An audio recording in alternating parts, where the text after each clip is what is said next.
Hello दोस्तों, आपका alpha institute में स्वागत है भाई। आज जो लेक्चर है वो लेक्चर नंबर 17 है। ठीक है, तो जो कार्बोक्सिलिक अम्ल के कुछ रिएक्शंस बचे हुए थे उन्हीं के रिएक्शंस को पूरा करेंगे आज।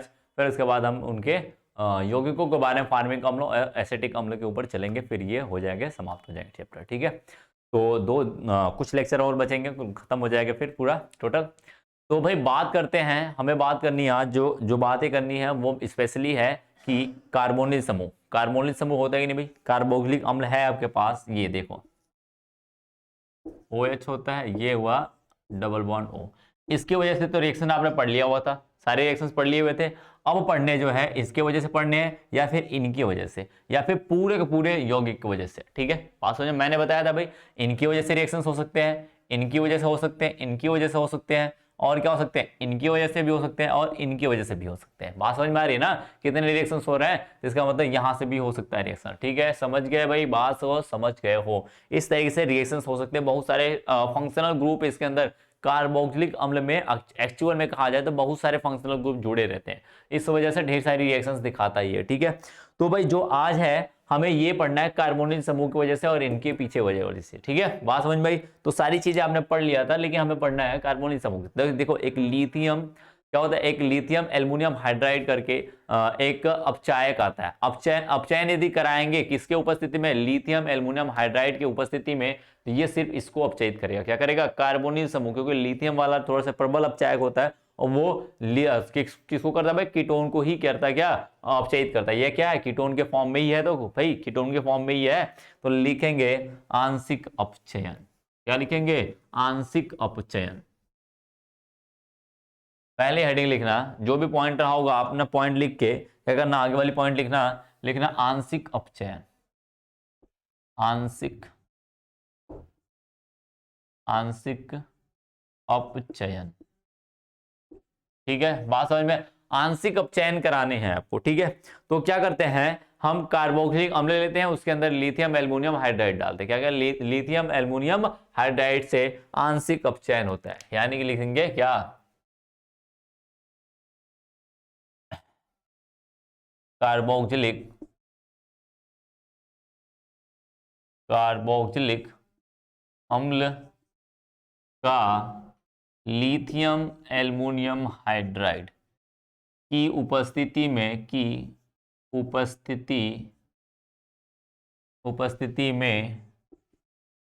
अपचयन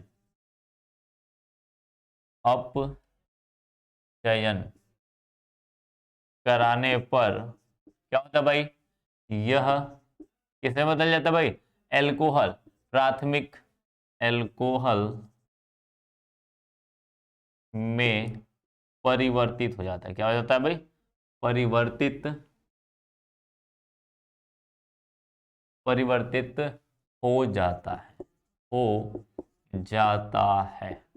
ठीक है, और जो ये अपचयन हुआ, आप जानते थे भाई, ऑक्सीकरण मैंने पढ़ाया था, एल्कोहल पढ़ाया था। अब एल्कोहल पढ़ रहे थे, आप ऐप पे होगे तो एल्कोहल पढ़ रहे थे, तो क्या था भाई? या फिर आप कार्बोक्सिलिक अम्ल एल्डिहाइड भी पढ़े हो, तो एल्डिहाइड का आप क्या कराते थे भाई? ऑक्सीकरण कराते, तो एल्डिहाइड किस में बदल जाता था आपका? एल्डिहाइड कार्बोक्सिलिक अम्ल में बदल जाएगा। तो अब कार्बोक्सिलिक अम्ल क्या, एल्कोहल जो था ये किस में बदल जाता था भाई? ये बदलता था अपने एल्डिहाइड में, CHO ग्रुप में ये बदल जाता था क्या? COOH में, यानी कार्बोक्सिलिक अम्ल में। किससे? ऑक्सीकरण कराने पे। क्या कराने पे भाई? ऑक्सीकरण कराने पे। यही करते थे। यदि मुझे इधर से इधर चलना हो, क्या इधर से इधर चलना हो, तो क्या कराना पड़ेगा? अपचयन कराना पड़ेगा। क्या कराना पड़ेगा? अपचयन कराना पड़ेगा, तब ये कार्बोक्सिलिक से एल्डिहाइड, सॉरी, कार्बोक्सिलिक से क्या करेगा?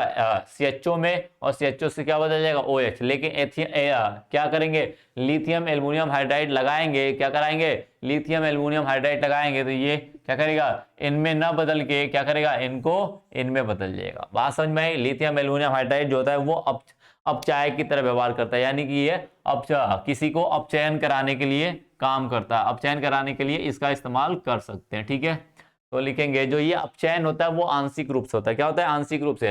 पूर्ण रूप से होने का मतलब उसके अंदर से जो भी चीजें थी, जितने भी ऑक्सीजन थे, सब खत्म हो जाना। ठीक है, सीधे एल्केन में बदल जाना, उसे पूर्ण अपचयन कहेंगे। यदि वो एल्कोहल में बदल रहा है तो वो आंशिक अपचयन हुआ। ठीक है, बात समझ में आई? तो लिखेंगे यह अपचयन चयन क्या होता है भाई, आंशिक, आंशिक रूप से होता है। ठीक है, बात समझ में आई। जैसे देखो भाई, मैंने लगाया CH3COOH है, ठीक है, इसका मतलब मैं इसको ऐसे लिख सकता हूं, इसको मैं ऐसे भी लिख सकता हूं, लिख सकता हूं कि दिखाने के लिए, यानी यही वाला क्या होगा, इसका अपचयन होगा। तो क्या करेगा भाई, यहां से दो बंध टूटेंगे तो क्या करेंगे, दो हाइड्रोजन भी आएंगे, क्या करेंगे, दो हाइड्रोजन भी आएंगे। यानी अपचयन कराना है भाई, तो क्या लगाओगे, हाइड्रोजन लगाओगे, क्या लगाओगे, हाइड्रोजन, किसकी उपस्थिति में भाई, लिथियम एल्युमिनियम हाइड्राइड, क्या, लिथियम एल्युमिनियम हाइड्राइड की उपस्थिति में लगाओगे, हाइड्रोजन दोगे तभी तो अपचयन होगा। हाइड्रोजन को जोड़ना ही तो कहलाता है अपचयन, ऑक्सीजन निकलेगा और यहां पर क्या करेंगे, दो हाइड्रोजन जुड़ जाएंगे, तो क्या करेगा भाई, CH3 CH2 और ये ठहरा OH। बात समझ में आ रही ना, बातें समझ में आ रही ना, इस तरीके से क्या हो जाएगा, इसका अपचयन हो जाएगा, क्या बनेगा भाई, प्राइमरी अल्कोहल बनके तैयार हो जाएगा। ठीक है, तो ये क्या बना भाई, प्राइमरी अल्कोहल बना, यानी एथिल अल्कोहल बना, क्या बना, एथिल अल्कोहल। ठीक है, इसे क्या कहेंगे, प्राइमरी अल्कोहल, क्या बोलेंगे, प्राइमरी अल्कोहल है। बात समझ में आ रही है ना। हाँ, अब क्या करेंगे भाई, हमें क्या कराना है, यदि तुम्हें तो लग रहा है कि पूर्ण अपचयन कराया जाए, किसका किया जाए भाई, इसका पूर्ण अपचयन कराओगे तो क्या करेगा, पूरा का पूरा क्या करेगा, अभी अल्कोहल बदल रहा है, अल्कोहल का अपचयन कराओगे तो क्या करेगा, एल्केन में बदलेगा, इसका मतलब वो पूर्ण अपचयन है, क्या है, पूर्ण अपचयन। पूर्ण अपचयन कराने के लिथियम एल्युमिनियम हाइड्राइड का इस्तेमाल नहीं करेंगे, जो हम इस्तेमाल करेंगे उसकी जगह पे फास्फोरस, वो भी कैसा वाला, लाल फास्फोरस। कौन सा भाई, लाल फास्फोरस की उपस्थिति में हाइड्रोजन आयोडाइड की अभिक्रिया कराएंगे, किससे, इनसे कराएंगे, तो ये फटाक से क्या करेंगे, पूरी तरीके से एल्केन में बदल जाएंगे। किस में बदलेंगे भाई, एल्केन में बदल जाएंगे। ठीक है, ये चीजें हो गई हो, इस चीजों को लिख लो, तब बात करेंगे, आगे बात करते हैं इनके, इनकी किसकी बात करते हैं भाई, इनकी बात करते हैं पूर्ण अपचयन की बात करते हैं, किसके, पूर्ण अपचयन की बातें करते हैं। तो फटाक से लिखो, फटाक से लिखो, फिर इसके पूर्ण अपचयन की बात हम करेंगे। ठीक है, बात समझ में आ रही ना भाई, पूर्ण अपचयन की बात करते हैं, फटाक से लिखो इसको। हो गया, ठीक है, तो लिखते हैं भाई, अब करेंगे पूर्ण अपचयन। ठीक है, बात समझ में आई, पूर्ण अपचयन कराते हैं इनका।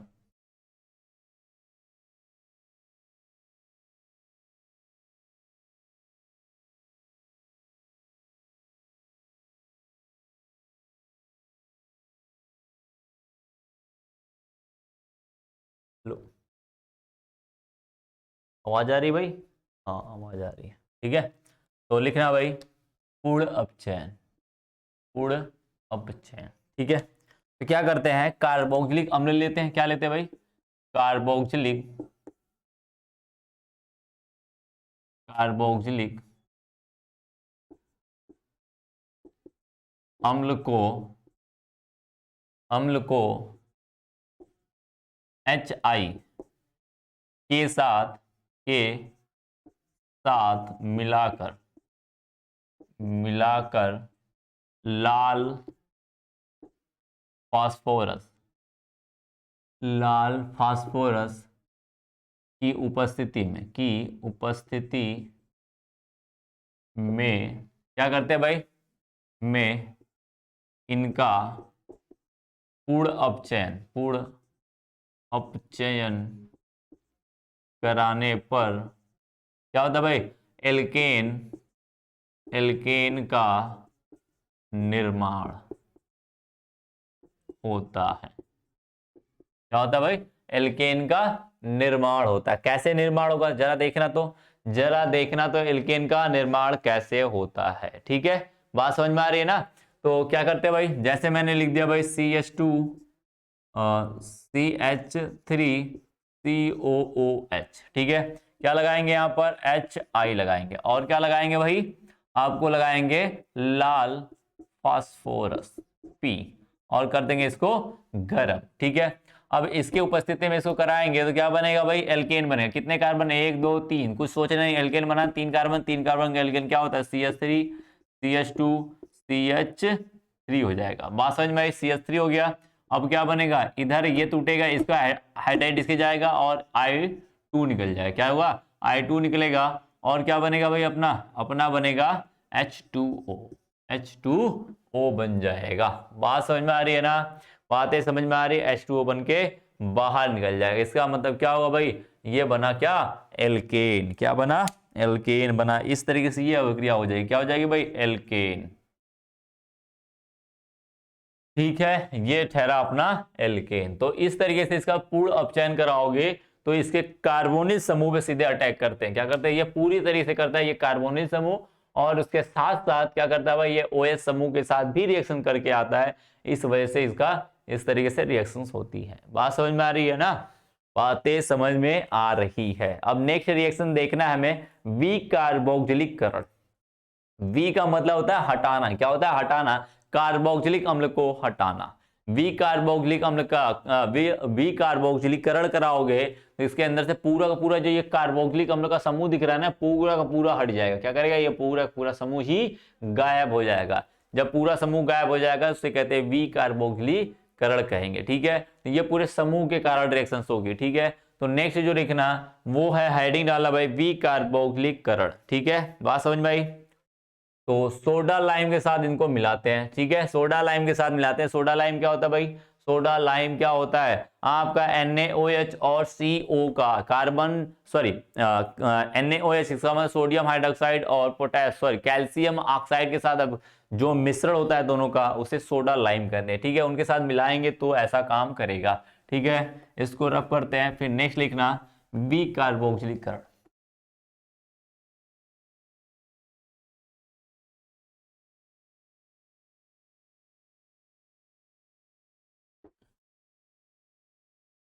विकार्बोक्जिलीकरण। ठीक है, बात समझ में आई भाई। तो लिखना वी कार्बोक्जिलिक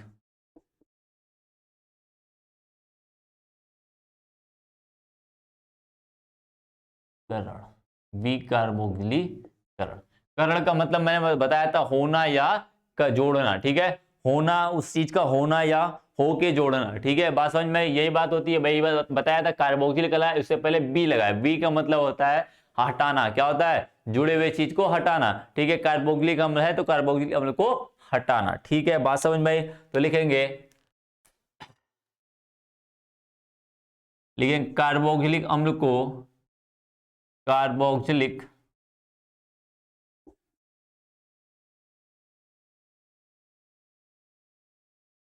अम्ल को क्या करना भाई, soda lime, soda lime NaOH plus में CaO के साथ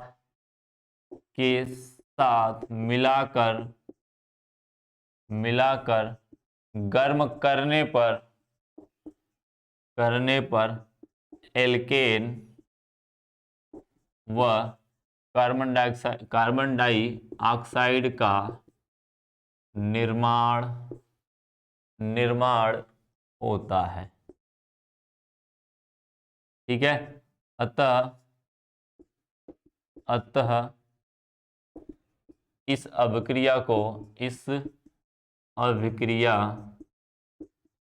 क्या कहते हैं भाई, विकार्बोक्जिलीकरण। क्या कहते हैं भाई, विकार्बोक्जिलिक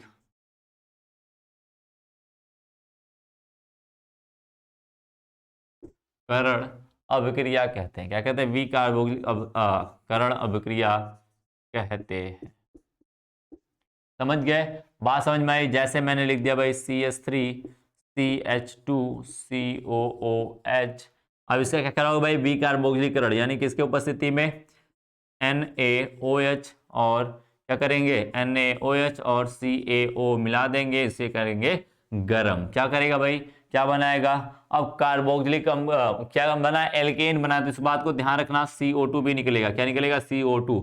इस बात को ध्यान रखना, कहीं गड़बड़ी कर देते हो। क्या करते हो, गड़बड़ी तो यही करते हो कि आप 3 कार्बन दिखता है, 3 कार्बन का एल्केन बना देते हो, वहां से CO2 निकाल देते हो। एक बात ध्यान रखना, क्या करना है, ये CO2 टूट रहा है, इसका मतलब क्या है, ये कार्बन यहीं से टूटता है। क्या करता है, ये कार्बन यहीं से टूटता है। समझ में आई बात है, ये हाइड्रोजन निकलेगा, इधर भाग जाएगा और क्या होगा, CO2 बनेगा। क्या बनेगा भाई, CO2 बनेगा। बात समझ में आई भाई, CO2 बनेगा। इसका जो हाइड्रोजन है, ये जो हाइड्रोजन है निकल के फिर से इधर चला आता है, क्या होता है, इस CH3 के पास, CH2 के पास चला आएगा, तो CH2 के पास आएगा तो इसका मतलब CH3, CH2 था, एक इधर से हाइड्रोजन ले लिया, कितना हुआ CH3। अब जो बचा क्या, कार्बन बचेगा, ऑक्सीजन, दो हाइड्रोजन बचेगा, सॉरी एक कार्बन और दो ऑक्सीजन, तो वो क्या बन जाएंगे, CO2 बन के तैयार हो जाएंगे। क्या बनेंगे भाई, CO2 बन के तैयार हो जाएंगे। बात समझ में आई, बातें समझ में आई ना। इस तरीके से इसे क्या बोलेंगे, ये हो गया अपना एथेन। क्या हुआ, एथेन हुआ। एल्केन तो फॉर्म है, एल्केन का फॉर्म है, ये कार्बन डाइऑक्साइड हुआ। क्या हुआ, कार्बन डाइऑक्साइड हुआ। इस तरीके से सारी रिएक्शंस इनकी होने वाली है। क्या होने वाली है भाई,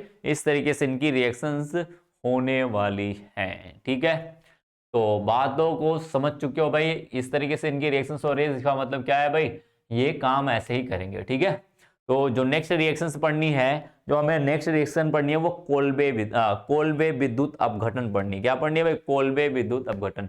सेम रिएक्शन है, बी कार्बोक्सिलिकरण की तरह ही है, बस यहां पर क्या करते हैं हम, कार्बोक्सिलिक अम्ल का कोई लवण पहले लेते हैं। क्या करते हैं, कार्बोक्सिलिक अम्ल का लवण को क्या करते हैं, के अंदर विद्युत धारा प्रवाहित करते हैं। क्या बनते हैं भाई, विद्युत धारा प्रवाहित करते हैं, तो वहां से वो क्या करता है भाई, एनोड और कैथोड बनाता है, जहां पे एल्केन और कार्बन डाइऑक्साइड निकालता है। सेम रिएक्शन है, सेम रिएक्शन है भाई, ये रिएक्शन सेम है, विद्युत कोल्बे अपचयन जिसे कहते हैं। क्या कहते हैं भाई, विद्युत कोल्बे अपचयन कहते हैं। तो इस बात को ध्यान रखना, क्योंकि ये नेम रिएक्शन है तो इसको बहुत अच्छे से पूछता भी है। ठीक है, तो इंपॉर्टेंट रिएक्शन है, तो इसको पहले लिख लो, फिर इस इंपॉर्टेंट रिएक्शन की तरफ हम बढ़ते हैं। बात समझ में आई, तो हो गया होगा भाई आपका। ठीक है, तो बात हो चुकी होगी, तो बात करते हैं आगे, कोल्बे की बात करते हैं। कोल्बे अपघटन किया, कोल्बे विद्युत अपघटन की। ठीक है, बात समझ में आई, तो इंपॉर्टेंट रिएक्शन है भाई ये, और दो चार रिएक्शन और इंपॉर्टेंट है, उसी की बात करेंगे आगे। ठीक है,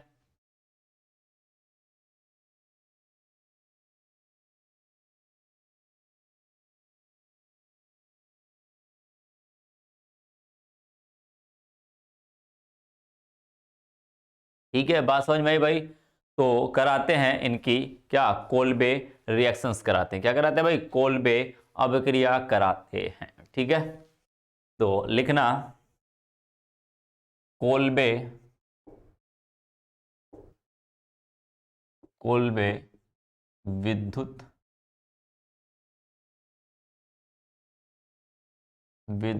अपघटन।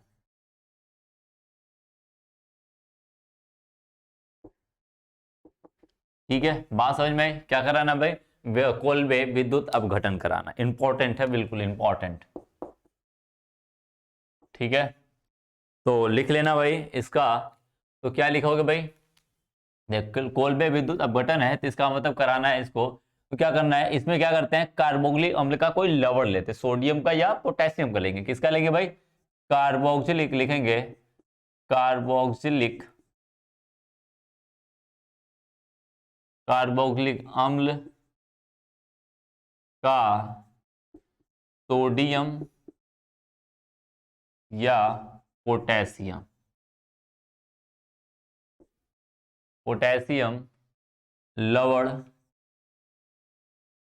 लवण का सांद्र विलयन। कैसा विलयन भाई, सांद्र विलयन में क्या करते हैं भाई, विद्युत धारा प्रवाहित करते हैं। क्या करते हैं, विद्युत धारा प्रवाहित करने पर क्या होता है भाई, विद्युत धारा प्रवाहित करने पर क्या होता है भाई, इनका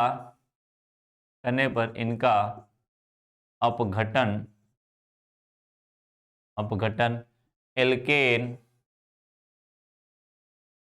एल्केन में हो जाता है। क्या करता है भाई, हो जाता है। बात को ध्यान रखना, क्या करना भाई, ध्यान रखना। देखो कैसे, जैसे मैंने कह दिया RCOO के रख दिया। क्या रख दिया मैंने, COO के। मैंने कहा था अपघटन, क्या कराना, सीधी सी बात है, सिंपल सी बात है। अब ये भी नहीं मिल रहा आपको, तो क्या करना भाई, सबसे पहले काम करना, कार्बोक्सिलिक अम्ल लेना, उसके अंदर क्षार डाल देना, कोई KOH डाल देना। अब KOH डालोगे तो जल निकल जाएगा, जल निकलेगा और क्या बनेगा भाई, अपना लवण बन जाएगा किसका, कार्बोक्सिलिक अम्ल का लवण, ये बन गया लवण, तो वहीं से उठाएंगे इसको, फिर उसमें विद्युत धारा प्रवाहित कर देंगे। बात समझ में आई, सीधे से काम करना है यही। तो रिएक्शन पीछे से भी चल सकते हो, यहीं से चल सकते हैं, ठीक है। तो मेन चीज तो यहीं से चलना है हमें, ठीक है। इसमें क्या करते हैं, इसको जली विलयन मिलाते हैं, इसमें जल मिलाते हैं। जैसे ही जल मिलाएंगे ये क्या करेगा, इसको मैं ऐसे लिख सकता हूं HOH, लिख सकता हूं कि नहीं, ये यानी कि उल्टा करके लिखते हैं HOH, लिख सकता हूं भाई, इसको लिख सकता हूं। इसका मतलब क्या हुआ, ये दोनों क्या करेंगे, विद्युत धारा जैसे ही प्रवाहित करेंगे, इसमें क्या करेंगे भाई, विद्युत धारा, विद्युत धारा, जैसे विद्युत धारा प्रवाहित करोगे, इसका 2 मोल क्या करेगा, इसका 2 मोल क्या करता है, ये यहीं से टूटते हैं, यानी कि क्या बनाएगा, R बनाएगा, एल्केन बन गया। इसका 2 मोल, इसका मतलब R बनेगा, और प्लस में क्या बनेगा, CO2 बनेगा। बात समझ में, ये क्या बनेगा, CO2 बनेगा। ये दोनों जो रिएक्शंस होती हैं वो होती है एनोड पर। कहां पे होती है भाई, एनोड पर होती है। बात समझ में, एनोड पे ये एल्केन बनता है और कार्बन डाइऑक्साइड बनता है। अभी आपने विद्युत इसका विकार्बोक्सिलीकरण कराया था, वहां पे एल्केन और क्या बना था आपका कार्बन डाइऑक्साइड बना था। यानी कार्बन डाइऑक्साइड बनाना है तो पक्की बात, ये कार्बन तो कार्बन डाइऑक्साइड में ही जाएगा ना, किस में जाएगा, कार्बन डाइऑक्साइड में। तो बचा कौन सा, R बचा। तो R वाला पार्ट जितना भी होगा, जो भी कुछ होगा, इस कार्बन को छोड़ के जितने भी कार्बन होंगे सभी एल्केन में बदल जाएंगे। अपना खुद का 2 मोल लेंगे, 2 मोल खुद में आपस में जुड़ जाएंगे, ठीक है। CO2 बन गया, और बचा क्या, ये निकल जाएगा, ये निकलेगा तो क्या बनेगा भाई, KOH बनेगा, ठीक है। और ये हाइड्रोजन बचा, और हाइड्रोजन क्या निकलता है, किसके रूप में, H2 के रूप में। ये जो दोनों रिएक्शन, दोनों प्रोडक्ट बनते हैं, ये दिख नहीं रहा भाई, तो ये वाला जो दोनों बनते हैं इधर बना देंगे H2, ठीक है। ये जो दोनों बनेंगे, ये दोनों बनेंगे जो, वो बनेंगे कहां पे, कैथोड पर। कहां पे, कैथोड पर। बात समझ में आ रही ना, कैथोड पे भागेंगे। क्या, कहां भागेंगे, कैथोड पे। ये रिएक्शन, ये दोनों निकलेंगे कैथोड से, ये दोनों निकलेंगे एनोड से। बात समझ में आ रही। जैसे की बात करें, जैसे कोई एग्जांपल ले लें, R की जगह पे रख के कुछ दिखा देते हैं हम आपको। क्या करते हैं, R की जगह पे कुछ रख के दिखा देते हैं, ठीक है। देखो CH3 मैंने लिख दिया, COOK लिख दिया मैंने, ठीक है। बात समझ में आई। प्लस में रख दिया मैंने HOH, इसी को लिख सकते हैं। H2O को मैं लिख सकता हूं HOH, H2O। इसका मतलब क्या है, ये ऑक्सीजन, ये हाइड्रोजन, हाइड्रोजन, हाइड्रोजन, ठीक है। इसको मैंने HOH लिख दिया, ठीक है। बात समझ में आई ना, ये हो गया। अब जानते हो भाई, जैसे क्या करोगे, विद्युत धारा, विद्युत धारा, ठीक है।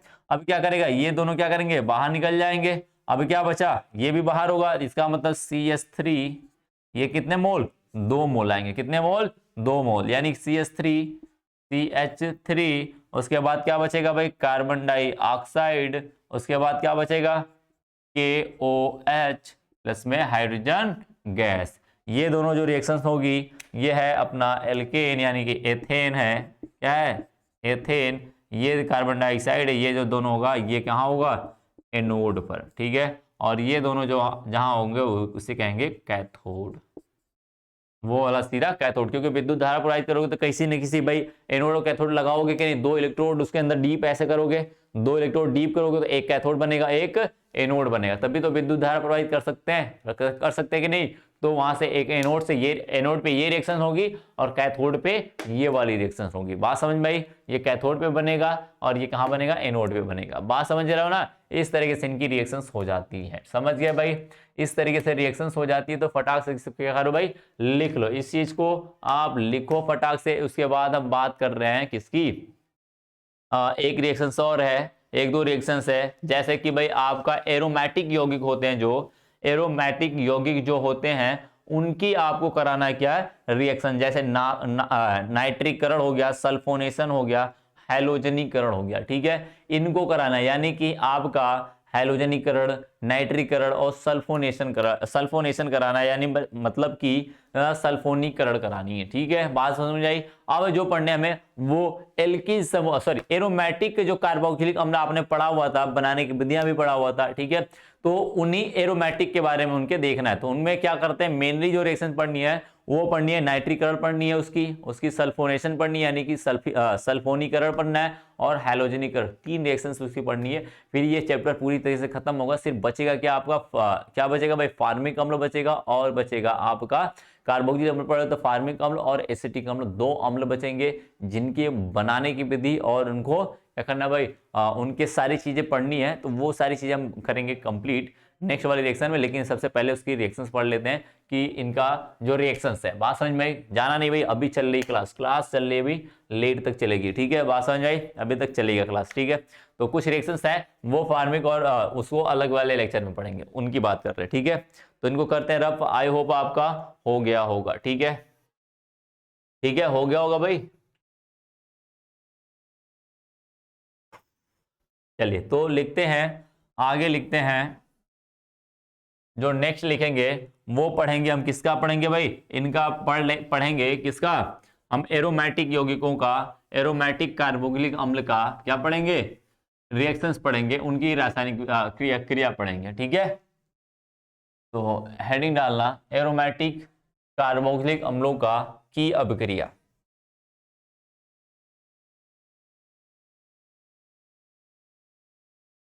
अब जो इनके तहत चलेंगे, क्या करेंगे, इनके अंदर रिएक्शंस चलेंगे, ठीक है, बात समझ में आई?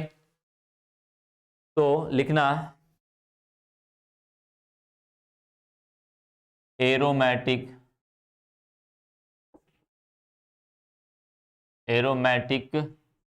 कार्बोक्सिलिक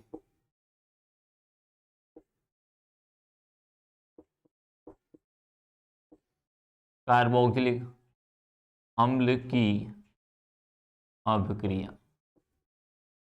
ठीक है, बात समझ में आ रही है ना।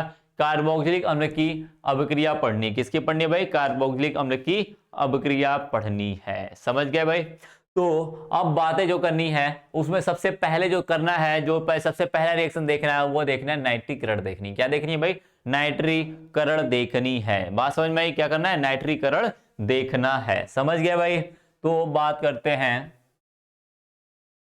तो पहला उसमें लिखना, इसने सबसे पहला जो लिखना है वो पढ़ना है नाइट्रीकरण, नाइट्रीकरण, ठीक है, जिसे कहते हैं नाइट्रेशन, क्या कहते हैं भाई, नाइट्रेशन, ठीक है, बात समझ में आई? तो क्या करते हैं, इसमें नाइट्रीकरण कराने के लिए क्या करते हैं भाई, हम करते हैं फिर नाइट्रिक अम्ल को बेंजोइक अम्ल के साथ, क्योंकि बेंजोइक अम्ल ही तो होता है क्या, इसका कार्बोक्सिलिक अम्ल का एरोमेटिक, ठीक है, बात समझ में आई? तो लिखते हैं बेंजोइक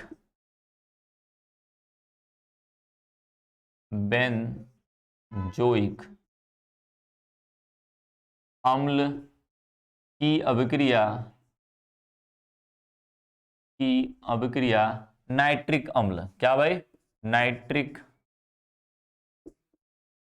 अम्ल, किसके भाई, HNO3 के साथ H2SO4 की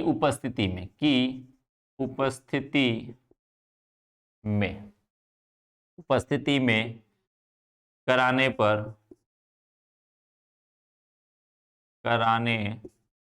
पर क्या बनता है भाई, मेटा नाइट्रो बेंजोइक अम्ल बनता है, क्या बनता है, क्या बनेगा, बनेगा आपका मेटा नाइट्रो बेंजोइक अम्ल,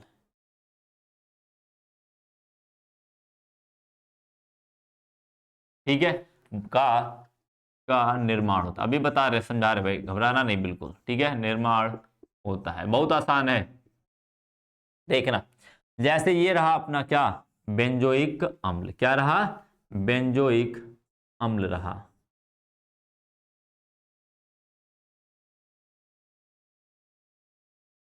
ये रहा बेंजोइक अम्ल।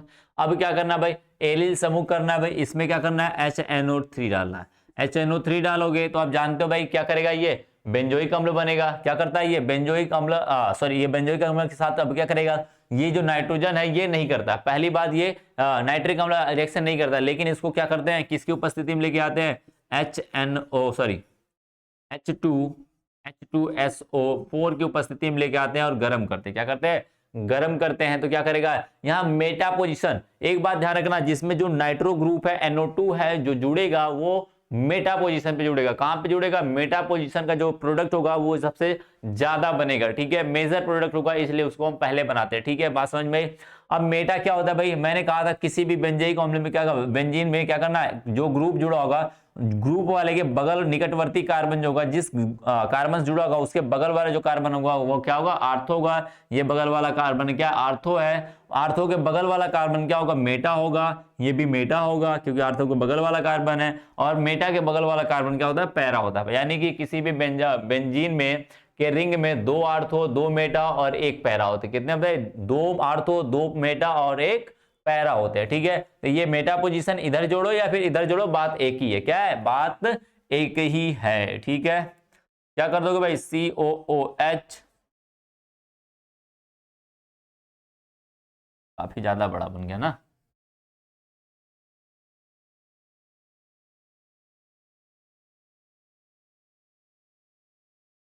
मैंने कहा था यहां पर क्या जुड़ा है, हाइड्रोजन जुड़ा हुआ है। अब इसके साथ क्या होता है, नाइट्रोजन, क्या NO2 जोड़ना है, क्या जोड़ना भाई, NO2 जोड़ना है। इसका मतलब बचा क्या, एक हाइड्रोजन और एक ऑक्सीजन बच गया, इसका इसका एक हाइड्रोजन और एक ऑक्सीजन बच गया, जो कि इसके हाइड्रोजन से मिलकर क्या हुआ, 2 हाइड्रोजन के रूप में क्या हुआ, 2 हाइड्रोजन और एक ऑक्सीजन मिलकर क्या बना लेते हैं, अपना जल बना लेते हैं। यानी क्या बन जाएगा, इसे बोलेंगे मेटा। किस पोजीशन जुड़ा हुआ, मेटा, तो इसके पोजीशन दिखा देते हैं, मेटा नाइट्रो नाइट्रो बेंजोइक अम्ल, पूरा का पूरा क्या है, बेंजोइक बेंजोइक अम्ल। समझ में आई बात है, क्या होता है भाई, बात समझ गए हो, क्या है बात आप समझ चुके हो, समझ गए भाई। इस तरीके से क्या करते हैं, रिएक्शंस कराते हैं। एक बात ध्यान रखना, यदि इनको क्या कर दे, इनकी मात्रा बहुत ज्यादा कर दे, इसकी अधिकता कर देंगे, तो ये ज्यादा नाइट्रो पोजीशन है जो ना, ये हर जगह आ जाएगा, हर ग्रुप के, यानी कि हर हाइड्रोजन को हटाएगा और H2O ढेर सारी मात्रा में बनाएगा, यहाँ पे भी जुड़ेगा, यहाँ पे जुड़ेगा, यहाँ पे जुड़ेगा। समझ में आई बात है। तो ये क्या करता है, सारे तीनों चारों पोजीशन को छेक लेता है पहले, ठीक है, बात समझ में, सारे पोजीशन छेक लेता, जब इसकी बहुत ज्यादा अधिकता हो जाएगी तब। बात समझ में आ रहे हो ना, बातें समझ में आ रही है आपको, ठीक है। तो इस तरीके से इनकी रिएक्शंस प्रोसीड होती है भाई, कि किस तरीके से चलती हैं। जो नेक्स्ट रिएक्शन जो है इनके, वो है सल्फोनीकरण। क्या है भाई, सल्फोनीकरण है, ठीक है, बात समझ में आई। तो वहां पे भी सल्फोनेशन जो ग्रुप होता है, सल्फोनेशन ग्रुप होता है जो, वो भी मेटा पोजीशन पे ही होगा। हाइलोजनीकरण कराओगे तो भी वो मेटा पोजीशन पे ही कराओगे, ठीक है, बात समझ में आई।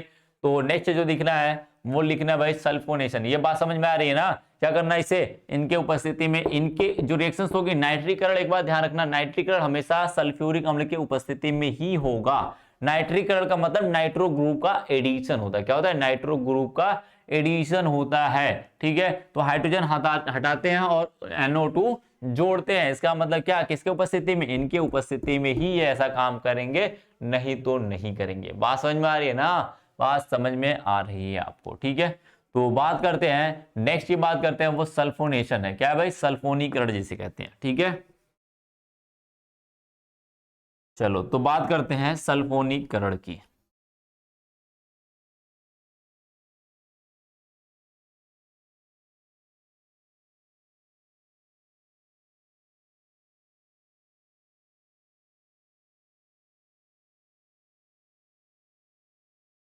चलो सल्फोनेशन की बात करते हैं, यानी सल्फोनीकरण, सल्फोनीकरण जिसे कहते हैं सल्फोनेशन, ठीक है, बात समझ में आई। अब सल्फोनेशन कराना है तो इसमें क्या करना है, सल्फ्यूरिक अम्ल लगाना पड़ेगा, ठीक है। देखो जो हाइड्रोजन सल्फेट ग्रुप होता है, हाइड्रोजन SO4, ये जो ग्रुप होता है माइनस, यही वाला ग्रुप क्या होता है भाई, आपका सल्फोनेशन ग्रुप होता है। क्या होता है भाई, सल्फोनेशन ग्रुप होता है। बात समझ में आई ना, यही सल्फोनेशन ग्रुप होता है। इस बात को ध्यान रखना, इस बात को ध्यान रखना, ठीक है। तो इसे सल्फो बोलते हैं, क्या बोलते हैं, सल्फो बोलेंगे, ठीक है, बात समझ में आई। या फिर नाम पढ़ना हो, यदि इसका यौगिक में नाम पढ़ना हो तो क्या होगा, हाइड्रोजन सल्फेट नाम होगा। क्या होगा, हाइड्रोजन सल्फेट पढ़ेंगे। बात समझ में आ रही है। तो लिखेंगे भाई, क्या लिखेंगे, बेंजोइक अम्ल को सांद्र H2SO4 के साथ मिलाकर मिलाकर गर्म करने, क्या करने पे भाई, गर्म करने पर Meta sulpho Meta sulpho benzoic benzoic अम्ल का निर्माण होता है। क्या होता है भाई, निर्माण होता है। बात समझ में आई? क्या होता है भाई, निर्माण होता है। किस तरीके से होगा देखना, क्या करते हैं, शांत H2SO4 लगाएंगे तो क्या करेगा, गर्म कर देंगे। सीधे H2SO4 लगा के गर्म करोगे तो वो बेंजोइक होगा, सल्फोनेशन होगा। और उसमें HNO3 और H2SO4 मिला के दोनों को गर्म करोगे तो वो नाइट्रीकरण होगा। बात समझ में आ रही है ना? इस तरीके से होता है, ठीक है। तो ये रहा अपना बेंजोइक अम्ल। क्या रहा, बेंजोइक अम्ल रहा, COOH, ठीक है। इसमें मिलाते हैं क्या, H2SO4, जो कि कैसा है, सांद्र है। कैसा है भाई, सांद्र है। बात समझ में आई? इसको क्या करते हैं, गर्म करते हैं। गर्म करेंगे तो क्या करेगा, यहाँ पर ये मेटा पोजीशन पे ही जुड़ेगा। कहाँ जुड़ेगा, मेटा पोजीशन पे ही जुड़ेगा। इस बात को ध्यान रखना, ठीक है। ये रहा, सारी चीजें सेम रहेंगी, COOH। अब मेटा पोजीशन पे क्या जोड़ना है, सल्फोनेशन, यानी हाइड्रोजन निकालेंगे। इसका क्या निकालेंगे, हाइड्रोजन निकालेंगे तो SO3H, वही तो लिखा है, वही तो लिखा हुआ है, सॉरी OH निकलता है ना इसका, H, सॉरी, हाँ ये हाइड्रोजन ये होता है जब 4 होता है, 4 होता है तो इसे हाइड्रोजन सल्फेट बोलते हैं। और इसे SO3 होता है तो इसे हाइड्रोजन, सॉरी, सल्फो ग्रुप बोलते हैं। क्या बोलते हैं, सल्फो ग्रुप बोलते हैं, ठीक है। तो ये क्या ठहरा, SO3H ठहरा, ठीक है। इसे बोलते हैं सल्फो ग्रुप। क्या कहते हैं, सल्फो ग्रुप। इसका क्या निकला, OH निकला। क्या निकला, OH, एक हाइड्रोजन और एक ऑक्सीजन, OH बना। और इसका एक हाइड्रोजन, क्या बन जाएंगे भाई, क्या बन जाएंगे, जल बाहर निकल जाएंगे। क्या होंगे, जल बाहर निकल जाएंगे। इसे क्या बोलेंगे, मेटा, इसका नाम हो जाएगा मेटा सल्फो बेंजोइक अम्ल, ठीक है। बात समझ में आई? क्या होगा भाई, मेटा सल्फो बेंजोइक अम्ल हो जाएगा। समझ गए बात, समझ गए हो गए आप, ठीक है। तो फटाक से लिखो, क्योंकि यही मैंने कहा था, सारी रिएक्शन सिंपल सिंपल है इनकी। क्या है, बस समझना है, आसान होती है रिएक्शन, ठीक है। आसान रिएक्शन होती है इनकी, बातों को ध्यान रखना। क्या करना भाई, बातों को ध्यान रखना, ठीक है। तो नेक्स्ट लिखना है हैलोजनीकरण। क्या देखना भाई, हैलोजनीकरण देखना है। तो इस बात को थोड़े से पहले कर लो, लिख लो, राइट डाउन करो, फिर उसके बाद करते हैं हैलोजनीकरण की बात करते हैं, किस तरीके से इनका हैलोजनीकरण होता है। बात समझ में आ रही है? तो चलो लिखते हैं भाई, तो रब करें, हो गया हो तो रब करते हैं भाई। आई होप हो गया होगा।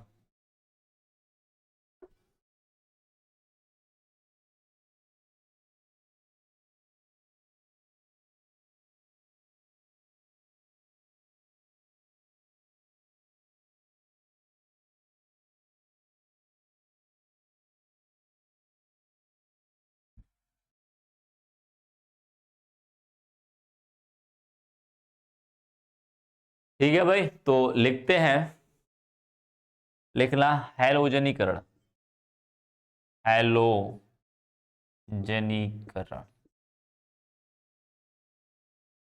यानी कि हैलोजीनेशन, हैलोजीनेशन, ठीक है। बात समझ में, क्या कहते हैं, हैलोजीनेशन।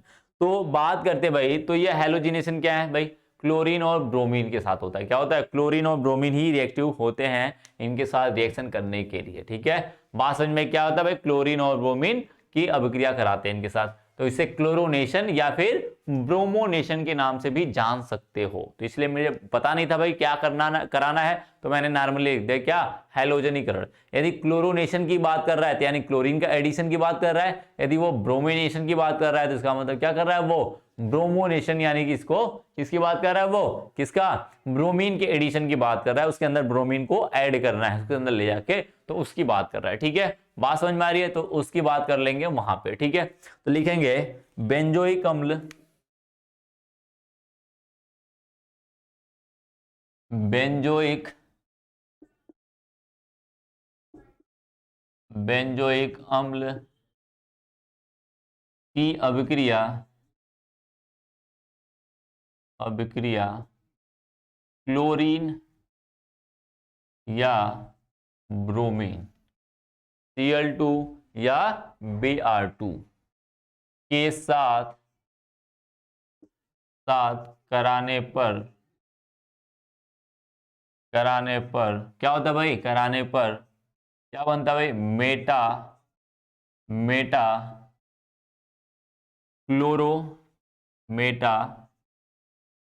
क्लोरो बेंजोइक अम्ल।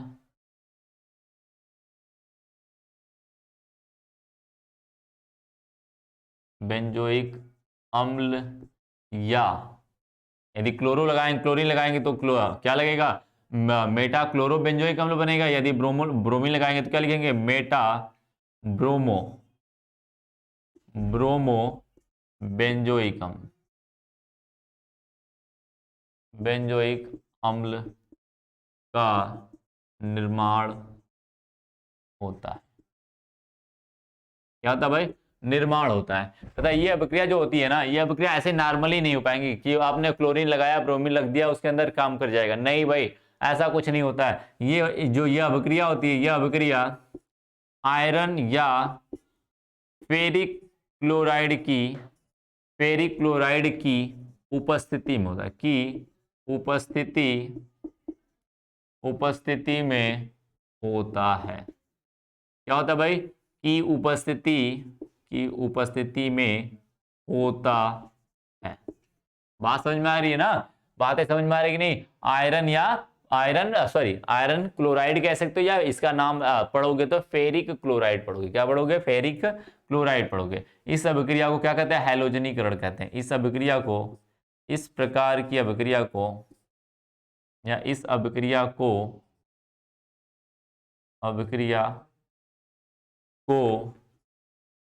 क्या कहते हैं भाई?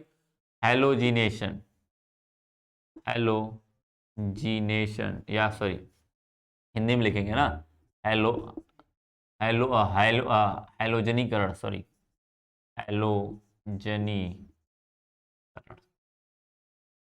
कहते हैं। ठीक है,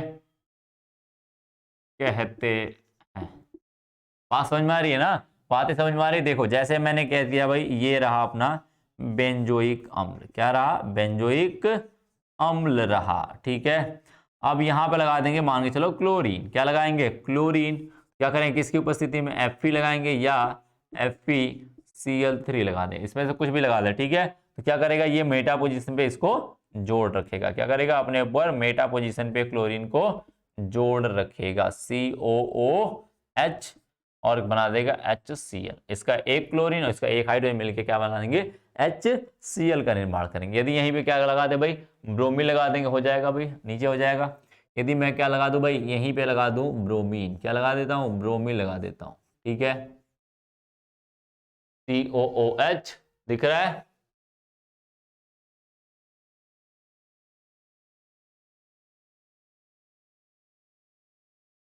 ठीक है, बात समझ में आई? COOH यहां पे लगा दिया मैंने ब्रोमीन। ठीक है, तो इसका स्पेशली नाम लिख सकते हैं क्लोरोनेशन। क्या लिख सकते हैं इसका? उसी के नाम पे क्लोरोनेशन, यानी कि हिंदी में लिखना है यार इसको, क्लोरोनीकरण। क्या लिखेंगे? क्लोरेनीकरण। ठीक है, बात समझ में आ रही है ना? बातें समझ में आ रही हैं आपको? ठीक है, यदि अंग्रेजी में लिखेंगे तो क्लोरोनेशन बोल देंगे। क्या बोलेंगे? क्लोरोनेशन बोलेंगे। ठीक है, वही सेम रिएक्शन Fe या FeCl3 लगा देंगे, इसे बोलेंगे ब्रोमोनेशन। क्या बोलेंगे? ब्रोमोनेशन या ब्रोमीकरण। क्या बोलेंगे? ब्रोमीकरण बोलेंगे। तो ये क्या बन जाएगा भाई? मेटा पोजीशन में जाके ब्रोमीन जुड़ जाएगा। ठीक है, बात समझ में आई?